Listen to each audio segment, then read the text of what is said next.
और साथियों, एक बार फिर कार्यक्रम सेहत की बात डॉक्टर के साथ लेकर हाजिर हैं हम। और आज इस कार्यक्रम को लेकर मैं हूं आपके साथ आपका दोस्त हर्ष। और साथियों, आज हमारे साथ हैं डॉक्टर उत्कर्ष बंसल।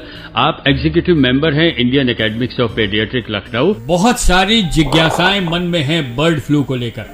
पहले तो सभी श्रोताओं को नववर्ष की शुभकामनाएं। ये एक नया वायरस इस समय हमारे देश में आया हुआ है, तो जाहिर सी बात है इसके विषय में बहुत ज्यादा जिज्ञासा होगी सबको। जी डॉक्टर साहब, इंसान के लिए किस तरह से खतरनाक है? क्योंकि ये तो पक्षियों में होता है, तो पहला प्रश्न मन में यही आता है कि इंसान को कैसे खतरा है इससे? बर्ड फ्लू या एवियन इन्फ्लुएंजा पक्षियों में होने वाला फ्लू है और इसके कुछ वैरायटी देखने को मिलती है, जिसमें कुछ लो प्रॉब्लम वाले हैं, कुछ हाई प्रॉब्लम वाले हैं। तो हाई वाले में ज्यादातर पक्षियों की डेथ होने लगती है। अच्छा। तो हम लोग इस समय देख रहे हैं कि हमारे कई राज्यों में सुनने में आ रहा है कि पक्षियों की डेथ हो रही है। जी। तो ये ऐसा लगता है कि एक हाई पोटेंसी वायरस है जो हमारे यहाँ है। अच्छा। ये इंसानों में भी जा सकता है और इसके केसेस देखे गए हैं इंसानों में भी होते हुए। खराब बात यह है कि इंसानों में इसकी मोर्टेलिटी बहुत ज्यादा है। केसेस अच्छा। तो कम पाए गए हैं, लेकिन 50% से ज्यादा मोर्टेलिटी देखी गई है। अच्छा, अगर हम इसको हिंदी में कहें तो क्या कहेंगे? इसको हम ये कहेंगे कि केस कम होते हैं लेकिन मृत्यु दर बहुत ज्यादा है इसके द्वारा।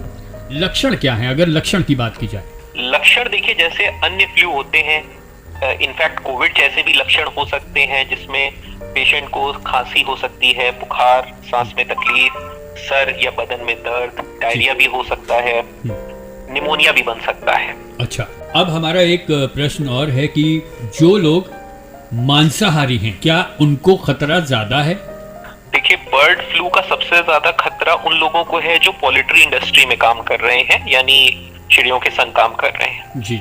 उसके बाद फिर जो लोग ऐसे मार्केट में काम कर रहे हैं या जा रहे हैं जहाँ पे इनका मांस बेचा जाता है, वहां पे भी खतरा है।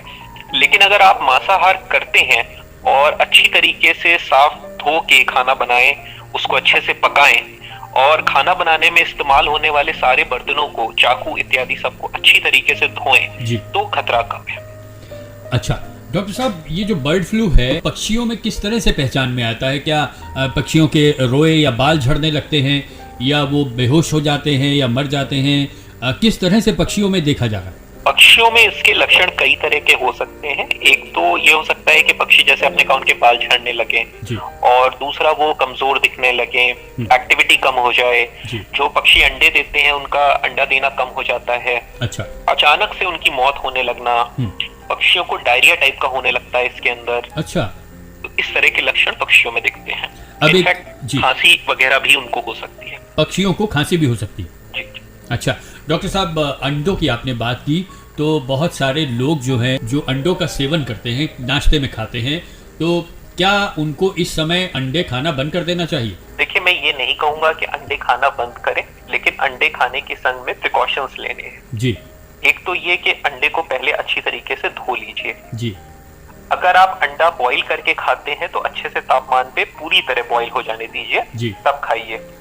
हाफ फ्राई बिल्कुल ना खाइए, यानी अंडा कच्चे तरीके से नहीं खाना है। अच्छा। कुछ लोग जैसे अंडा तोड़ के दूध में मिला के सीधे कच्चा अंडा ले लेते हैं, ये खतरनाक हो सकता है। ओके। तो अंडा अच्छे से पका के ही खाना है। कच्चा किसी भी फॉर्म में या अर्ध कच्चा अंडा अगर पका के कुछ लोग खाते हो, हाफ फ्राई जैसे कहते हैं, वो तो बिल्कुल नहीं। डॉक्टर साहब, अभी आपको CMS कम्युनिटी रेडियो पर बहुत सारे ग्रामीण क्षेत्रों के भी लोग सुन रहे हैं, और उनमें से कुछ लोग ऐसे हैं जिनके यहाँ पे मुर्गियां पली हैं और मुर्गियों के पास उनके छोटे छोटे बच्चे भी जाते हैं, वो भी जाते हैं, तो क्या प्रिकॉशन उनको भी लेना पड़ेगा? देखिए, जिस तरीके से हम कोविड के लिए प्रिकॉशंस ले रहे हैं, अपने हाथों को सैनिटाइज करना, मास्क पहनना, दूरी मेंटेन करना, तो ये प्रिकॉशंस आपको बर्ड फ्लू से बचाने में भी काम आएंगे। अगर पक्षी पालन करते हैं, उनके पास जाएं तो मास्क जरूर पहने, हाथों को सैनिटाइज करें। ये पक्षियों की बीट के थ्रू इंसानों में जाता है। अच्छा अच्छा। तो इसलिए ये बहुत ध्यान रखना है कि अगर जो लोग वहाँ काम कर रहे हैं अच्छे से हाथ धोएं, मास्क जरूर पहने। और हमारे यहाँ स्वास्थ्य विभाग अलर्ट हो गया है। उन्होंने मेडिकल कॉलेजेस में आइसोलेशन बेड्स रिजर्व कर दिए इसके लिए भी। और हमारे पूरी सरकार इस समय अलर्ट है बर्ड फ्लू के लिए। जहाँ भी मिल रहा है वहाँ कंटेनमेंट किया जा रहा है।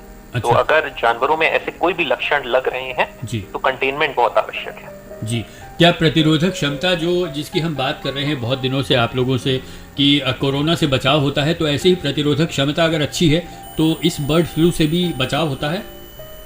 बिल्कुल, देखिए अपनी प्रतिरोधक क्षमता तो जरूर काम आएगी इसके लिए जी, लेकिन प्रॉब्लम यही होती है कि नए वायरसेस जब भी होते हैं तो उनकी लोगों को इन्फेक्ट करने की पावर बहुत ज्यादा हो जाती है। अच्छा, ये जरूर है कि एवियन इन्फ्लुएंजा का बहुत ज्यादा बड़ा पैंडेमिक अभी तक नहीं देखा गया है जी, लेकिन ये वायरसेस ह्यूमन वायरसेस के संग जेनेटिक रीअसॉर्टमेंट कर लेते हैं, यानी आपस में जीन अदल बदल लेते हैं। अच्छा, तो जिससे इन वायरसेस से भी कभी पैंडेमिक डेवलप हो सकता है। ओह अच्छा, तो इसका मतलब बहुत ही ज्यादा सचेत रहने की आवश्यकता है। बिल्कुल। चलते चलते एक संदेश आप दे दें, बहुत सारे लोग आपको सुन रहे हैं इस वक्त सीएमएस कम्युनिटी रेडियो पर, कानपुर रोड रेडियो स्टेशन से। मेरा संदेश ये है कि इस समय हम लोग कोविड-19 पैंडेमिक से बहुत बहादुरी से और अच्छी तरीके से लड़ रहे हैं। हमारे 3 मंत्र मास्क, दूरी और सैनिटाइजेशन, इनका हम लोग पालन कर रहे हैं और वैक्सीन का वेट कर रहे हैं। इस दौरान में जब ये बर्ड फ्लू आया है तो अभी इसका कोई भी केस इंडिया में नहीं रिपोर्टेड है, तो इसीलिए किसी तरह की अफवाह या अफरा तफरी में नहीं पड़ना है।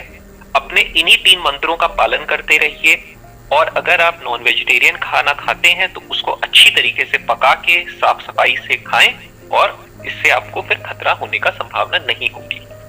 अगर आपके आसपास किसी भी जानवरों या पक्षियों में ऐसे कोई लक्षण दिख रहे हैं तो स्थानीय अधिकारियों को सूचना दें ताकि कंटेनमेंट किया जा सके। डॉक्टर उत्कर्ष बंसल हमारे साथ आप रहे और आपने इतनी महत्वपूर्ण जानकारियां दी। हम अपने सभी श्रोताओं की ओर से आपका बहुत बहुत धन्यवाद करते हैं। Thank you so much. धन्यवाद हर्ष जी। इस जानकारी को अपने परिवार और दोस्तों के संग जरूर शेयर करें, इस वीडियो को लाइक करें और भी इंफॉर्मेटिव वीडियोस के लिए इस चैनल को सब्सक्राइब करें। धन्यवाद।